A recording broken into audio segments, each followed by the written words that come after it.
ইসলামী আন্দোলন বাংলাদেশে বেরিয়ে আসার পর গুঞ্জন ছিল নতুন একটি দল যোগ দিতে যাচ্ছে বাংলাদেশের জামায়াতে ইসলামীর 10 দলীয় ঐক্যে। এমনকি শুক্রবার কক্সবাজারে এক অনুষ্ঠানেও বিষয়টি জানান জামায়াতের কেন্দ্রীয় সহকারী secretary general AHM Hamidur Rahman Azad. যদিও সে সময় দলের নাম নিয়ে মুখ খোলেননি তিনি।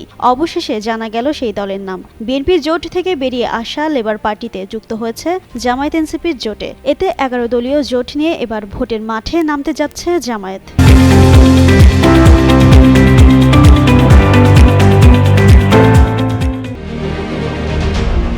শনিবার রাজধানী মগবাজারে জামায়াত কার্যালয়ে গিয়ে জোটে যোগ দেন লেবার পার্টির চেয়ারম্যান মোস্তাফিজুর রহমান ইরান। এর মাধ্যমে জামায়াত এনসিপির জোট আবারও 11 দলে পরিণত হচ্ছে।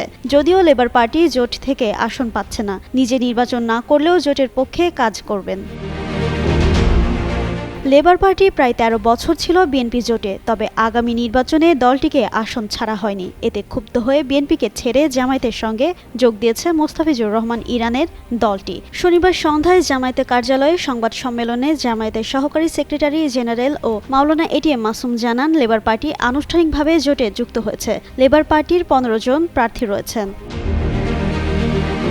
ইরান বলেন, জামায়াত আমির ডক্টর শফিকুর রহমানের মধ্যে ইরানে ইসলামী বিপ্লবের নেতা আয়াতুল্লাহ খামেনি এবং আধুনিক মালয়েশিয়ার রূপকার মাহাথির মোহাম্মদের ছায়া দেখা যাচ্ছে। তার নেতৃত্বে দেশের মানুষ একজন খামেনি এবং মাহাথির মোহাম্মদের প্রত্যাশা করছে। তা থেকে লেবার পার্টিও পিছিয়ে থাকার সুযোগ নেই বলেও মন্তব্য তার। জিন্নাত আরা ঋতু, যুগান্ত নিউজ।